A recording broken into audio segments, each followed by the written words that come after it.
it's Yay for Yarn, and today I'm going to show you how to knit Shortcut Brioche Stitch in the round. So let's get started.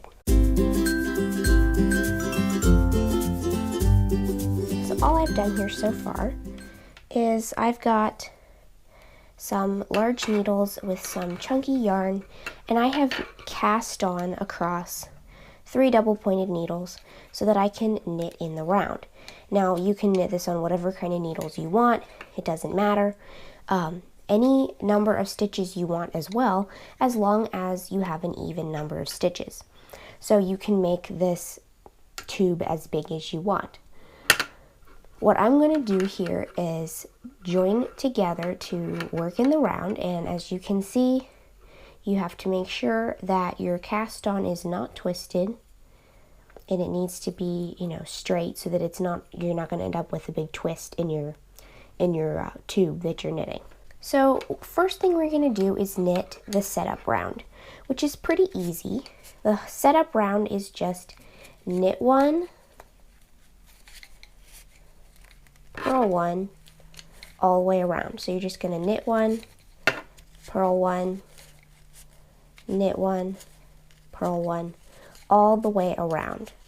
And as long as you have an even number of stitches, then your last stitch should be a purl stitch.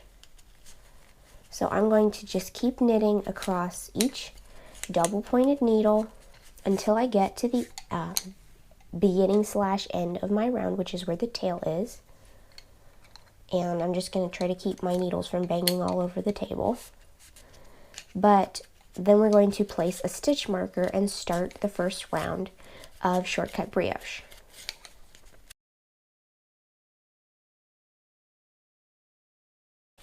Alright, so that last stitch was a purl stitch because I have an even number of stitches. That is our setup row. So now I'm just going to grab a stitch marker and I'm going to put it down here in the cast on edge to mark the beginning of the round. So round 1 of Shortcut Brioche in the round is going to be knit 1 below, purl 1 all the way around. And this is actually a little bit easier than regular Shortcut Brioche knit back and forth because there's no edge stitches, there's no, figuring out which way you're supposed to do it, whether you're knitting below in the knit stitches or the purl stitches. This is a little easier to determine what you're going to do next. But a knit 1 below stitch is very simple. All you're going to do is, instead of knitting into the loop on your needle, which is the next stitch, you're going to go down a row and knit into the same stitch the row below. So instead of knitting into the stitch on my needle, I'm going to knit into the stitch below that stitch. That's a knit 1 below, and then you're just going to pop the stitch above off of your left needle. So that's a knit 1 below, purl 1. I'm going to do another knit 1 below. So instead of knitting into the stitch on my needle, I'm going to knit into the stitch on the row below that stitch. And I'm just going to keep repeating this all the way around.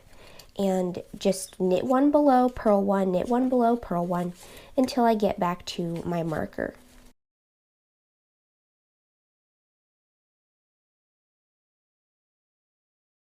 There's my last knit 1 below and the last purl stitch. So that's the end of round 1. And now we're just going to knit round 2, which is the reverse. Instead of knit 1 below, purl 1 all the way around, we're going to knit 1 and then purl 1 below. So I'm going to knit the first stitch as a regular knit stitch, and then I'm going to purl 1 below, which means instead of purling into the stitch on the needle, I'm going to purl into the stitch from the row below. So that's a purl 1 below. I'm just going to knit 1 and purl 1 below. And again, to knit a purl 1 below, instead of inserting your needle into the next stitch, you're going to insert it into the stitch from the row below and purl through it. So I'm just going to knit 1 and purl 1 below, knit 1 and purl 1 below, all the way around until I get back to my marker again.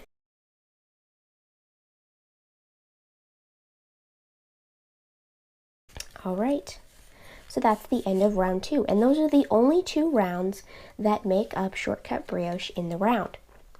And before I work the next rounds of this stitch, which is going to be exactly the same as the ones we just did, I'm just going to show you how to tell which row you're supposed to do next. Because let's say you have to put down your knitting and go do something else, then when you come back to it, you need to be able to know which row you're supposed to knit next, whether it be knit 1 below purl 1 or knit 1 purl 1 below. So the easiest way to be able to tell which row comes next is the last row that you knit, the stitches that went into the row below are going to have 2 strands of yarn on the back of the stitch. So if we turn this over, the stitches that show up as purl stitches on this side that are actually knit stitches on this side do not have that extra shawl or strand of yarn running across the back of that stitch. It doesn't have 2 strands of yarn across the back. Whereas these purl stitches that show up as purl stitches on the front do have 2 strands of yarn over the back of the stitch. So that means that the row we did last was a row with purl 1 below, knit 1, purl 1 below. So the next row is going to be the knit 1 below row. So we're going to knit 1 below and purl 1, and then if the stitches that are knit stitches on the right side and you turn them over, if they have the extra strand of yarn running across the back, then the last row you did was a row with knit 1 below. So then the next row would be the knit 1, purl 1 below row. So I'm going to work a few more rows of this Shortcut Brioche in the round so you can see what it looks like. And I will show you how the finished stitch turns out. So here is my finished swatch of the Shortcut Brioche in the round. I've knit a few inches of it so you can see what the fabric looks like. This type of fabric is called a brioche rib. This is not the traditional method for making a brioche rib, but I use this method to simplify the process and make it easier to do. So brioche rib has these deep ridges in it instead of just regular knitted ribbing. It has, more shallow ridges. This has very deep ridges, very large knit stitches, knit columns going down the front, and it's also reversible. So every stitch that appears as a knit stitch on the front is a purl stitch on the back and vice versa. This stitch is also very nice to feel because it has a very soft, airy, spongy texture that is very insulating, but it's also really nice because it's just very squishy and airy and lofty, and it's really nice feel on your skin. So let's look more closely at the brioche fabric now, and I'm going to show you how to count rows in this stitch, because if you're going to apply this to a regular pattern that is not in brioche rib, then you're going to need to know how to translate your regular pattern into brioche rib. Now with the way that the brioche rib is constructed, every 2 rows equals 1 row. So every knit 1 below purl 1 row and knit 1 purl 1 below row, both of those together equal the equivalent of what would be 1 row in stockinette stitch. So if your stockinette stitch type pattern, or whatever stitch it's in that's a regular knitting stitch, tells you to knit 5 rows in whatever your stitch is, as long as it's a regular stitch that does not distort the fabric, then you're going to use 10 rows of the brioche to equal 5 rows of the stockinette, because of the 2 rows being equivalent to 1 row of stockinette. So now I'm going to show you how to count your rows so that you know how many rows you have, because a lot of times in a pattern that's pretty important. So with this stitch, it's usually best to count rows in the purl column. I find that easier for me. And because it takes 2 rows to equal 1 in regular stockinette, and remember we have on each stitch in the brioche fabric has an extra strand of yarn running over the back of it. So each little horizontal bar in this purl column is made up of 2 strands of yarn, because you have the actual loop of the stitch and you also have the strand of yarn that runs over the back of it. So let's look at it from the knit side. This is a knit stitch. Here's the loop of the knit stitch, and then there's also this little strand of yarn that runs over the back of it. So looking back at the purl column now, the stitch and the loop of yarn going over the back of it is created with 2 rows. So we can know that every horizontal bar here that is the back of a purl stitch that's got 2 strands of yarn instead of just 1 is going to be 2 brioche rows, 2 shortcut brioche rows. As in, you've got the knit 1 below, purl 1 row, and the knit 1, purl 1 below row. That is what that is equivalent to.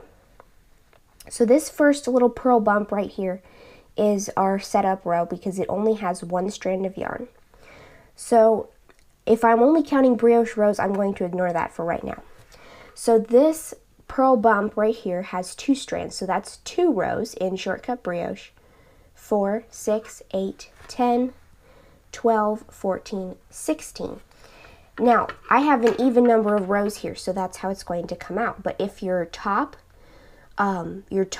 row that's right coming off of the needle, if that one has only one, just the regular purl stitch without that extra strand of yarn over the back of it, then you need to knit 1 more row to create that even number of rows. That means that you have not yet knit the knit 1, purl 1 below row, so that therefore you only have an odd number of rows.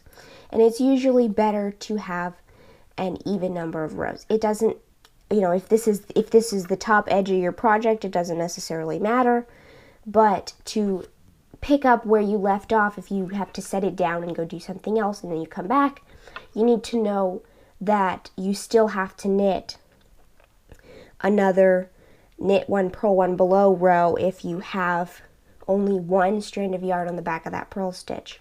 Because if it's not continuous, then you're going to have a very visible line of what's going to be an error, and it's not going to be pretty.